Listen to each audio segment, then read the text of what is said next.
Welcome to the JBJ Management Podcast. I'm Willis Johnson with Noa Dowl. I should have this torch because I'm supposed to be passing the torch. I'm supposed to be passing the baton.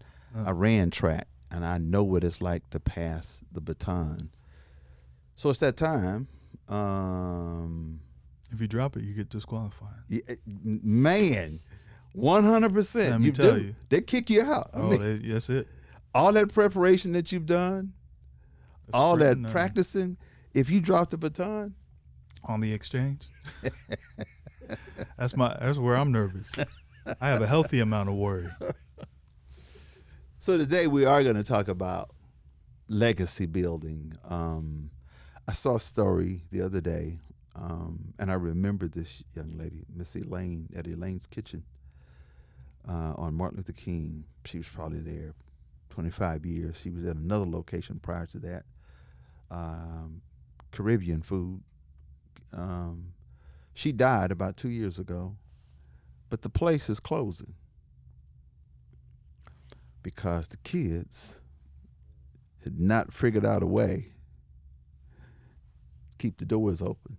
Before Elaine's Kitchen, the signature in Dallas, Noah, was a place called Clara's Kitchen. It was on Exposition and Robert B. Cullum. And Miss Clara used to sit there for years. Man, that hot water cornbread. Oh my God, Miss Clara. Miss Clara died. And Clara's Kitchen died. That's about dropping the baton. How do we make a smooth exchange? What does it take to make a smooth exchange for legacy building? It's something that I think you've done really well that I'd like to see with other people, which is despite the fact that mentors want people to come to them and want to learn, it really is on the person to find a mentee. Because I think mentees don't even know who to ask a lot of times or where to go. But I noticed that a lot of mentors or people older than me, or if you ask them for advice, they want to give you advice. So I think you have to, you need to find somebody who's interested in doing the thing that you did. And old samurai quote or was that the student has to know how to make the sword better than the master. Otherwise, it diminishes. You had to teach him how to make it better, not a little bit less every time. And that's factual. It really is, because it's not just in business. It's in especially in our community. We have political officials, some of my good friends, who have been around a long time. And when you ask them, well, who's the heir apparent? Who's next? And the answer that they give you is, well, I have a couple people that I'm preparing. And then they die. Then what? We're all fans of Jasmine Crockett. I am. I am too. I don't know if Jasmine spent enough time at the feet of Eddie Bernice Johnson. No, but she's doing something. She'll fight. She'll fight. Her thing to me was, y'all's generation talking about keep hope alive. No, I'm talking about fighting. That's where she is. But so I think overall, no, it's not just business. It's in our community about passing that baton. But if I pass the baton and you take it and I'm holding on to it, now what? Now what? Now what? That's how you drop it. No, I agree with you 100%. I think that there is something that I miss is the unification of particularly the Black community when we had radio and it was the popular form of getting music and getting information, because you all kind of felt like you were on the same page in a niche. When you get Spotify and you get some podcasts and things like that, it sort of separates us out into, well, I like to listen to them and they're on a national stage versus, when you had your show and 97.9 and K1, you knew everybody got the same local information.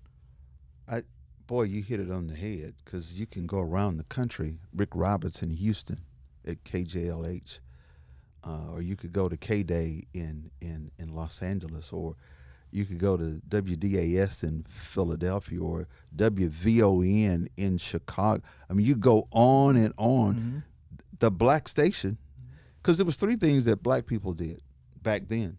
When you moved, you found out where you're going to get your hair done. You found where the black church was.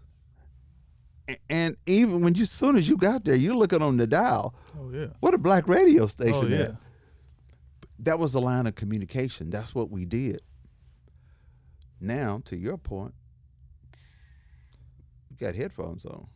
And it was local information. I think it's tough to get local information from a great source. Now, I know there's, lots of newspapers and people try to share information, but and then just like-minded unity. I remember getting in the car going to school, and the I love school. Well, come on, everybody sung the whole song. I love school. Whatever you do, stay in school. You were like, yeah, I want to go to class. Yeah, absolutely. It was a whole different thing.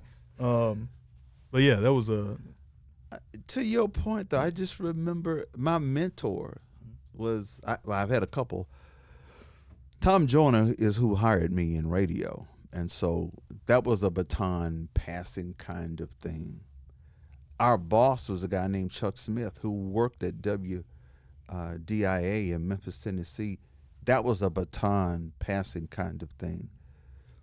My head coach, who ended up being the mayor in Gladewater, he was my mentor, but it was a baton passing kind of thing. So it's that younger generation. But to your point, I wanted to learn. I wanted to find out something. And so our businesses leave, Noah. They don't make it. I feel like I'm, in the Passing Torch conference, I feel like I'm learning a lot from you and have been, and we've done that. I feel that you have several people who you've kind of mentored and then put, there's Marcus Shropshire, and I mean, obviously there's BJ and there's Brent and there's, you have a lot of people who you're kind of like, hey, this direction to go. But yet I talk with a person today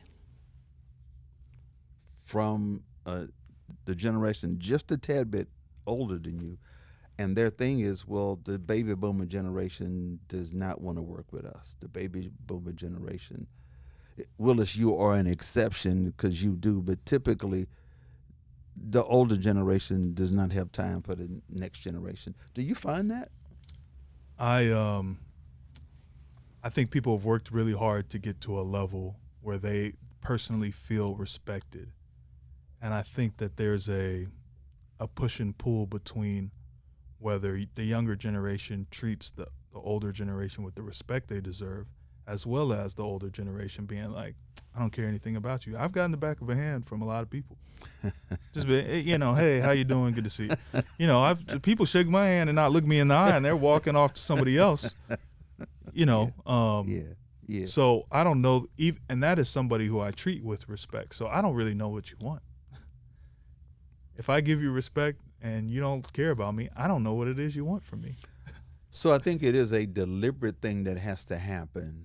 E.K. Bailey at Concord, he created Concord Church, he deliberately said Brian Carter is going to be the next pastor.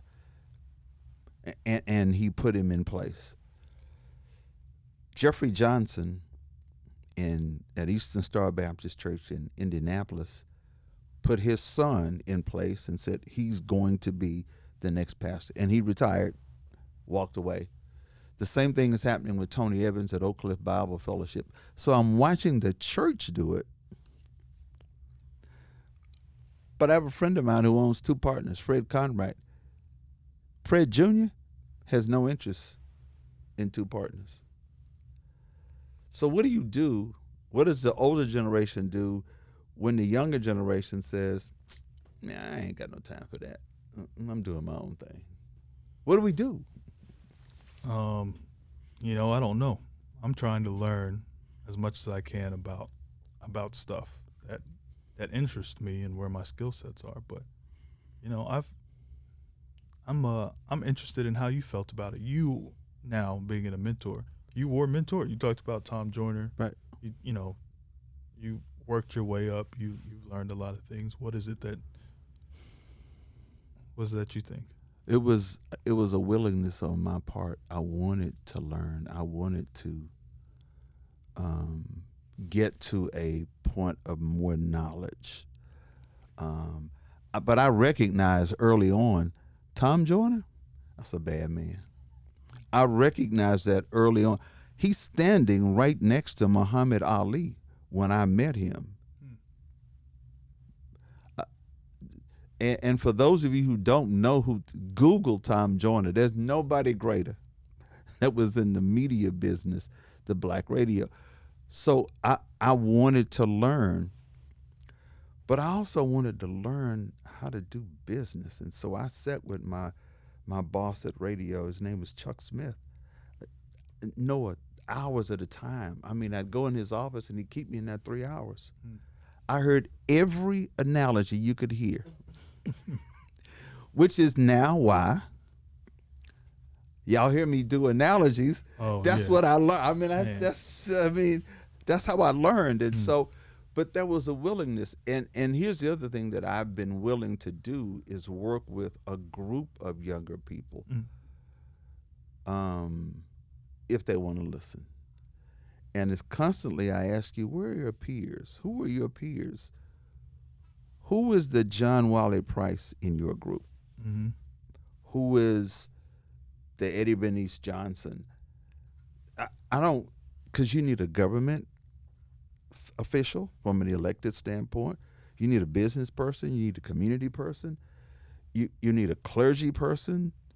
And then you all work together. So how is that working in this era of Spotify?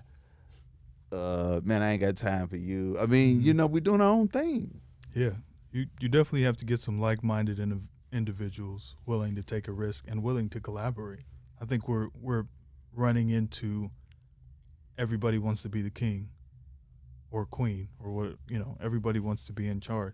It's tough to find collaborators. It's tough to find people who go, let me invest in you and you come in. I mean, for some reason in my generation, I'm running into people who go, I want to be better than you. I'm not trying to work with you. Wow. That's the point. Yeah. That's the point. But I watched. Did you experience that? Or did you all work more closely together? Because we didn't have anything. Mm-hmm. All we had was each other. So we probably worked a lot closer together. Now, after a while, there became a little competition. But for the most part, it took all of us. You know, in my era, it was me, Ron Kirk, John Wiley Price, and Royce West. That in my era. But before then, it was Maynard Jackson Sr., A. Maceo Smith, S.M. Wright Sr. Those guys worked together. I think because we have so much now. Well, no, what I'm finding out more and more in business is there's so many, I guess I mean this respectfully, there's so many rich white people you don't know. There's so many rich, all the rich black people, you're like, there he is. Right. That's rolling. People pop up and they'll be like, yeah, we sold our solar energy company for $3 billion. You're like, I've never even heard of you. Right. But if a black man did that, he'd be on the cover of everything being. To that point, though, Noah, you. people got mad at you, though, if you cross over and leave the farm and start to associate with too many white people. I'm not so worried about. I mean, you know, I think we've been bad community investors too. I think there's been a lot of people who have made a lot of money who go and go, I'm gonna go over there and show you how much money I have, versus who, you know, where Elaine's is. You go, all right, Elaine's has a restaurant. Who owns that building? I'm sure they're leasing. I'm sure they're leasing. Same all the way. You know what I like about Two Partners is he owns that building. He owns that building. Right across from Fair Park. He bought the building. You and got to so do that kind of stuff, though. Here's the other aspect of this legacy building and passing the baton. I've watched my wife, your mother. She's a mentor. A ton of women. Miss Sophia, I'm watching this. I'm looking at this. And I say to fellas all the time, this black girl magic. Okay. What are we doing? What are we doing? I'm watching the black women gather. They got a thing called the Women's Leadership Summit. They do every September. And they show up and show out. Big time. Absolutely. What do we do? I haven't been invited to anything. I ain't organized anything either. I guess that's both of those. So in this era of needing to pass the baton, ask yourself the question, what are you doing? But I like the way we open. If you drop the baton, you're disqualified. I am going to make sure if I have to stop, we may not win the race, but we're not going to get disqualification. That's not going to happen. Absolutely. I'm going to pass that baton. Now, you may have to pick up speed once I slow down. Oh, yeah. Or maybe I'm going to run faster and you can catch me. So I got to run fast. I'm working on that. That's the only thing I give a lot of. You get the best opportunity to learn a lot of new stuff. When you get in the game, you got to be able to throw the ball. So I'm just trying to prepare for that. I feel that way about Arch. I feel bad for him, man, because he's got Manning on the back of his jersey. You get in there, you better throw the ball. With results. You can get all the training you want. You get in there on those lights, and your uncle ain't in your ear. Problem. You got to get in there and throw the ball. Passing the baton. This is JBJ Management Podcast. I'm Willis Johnson with Noa Dowl.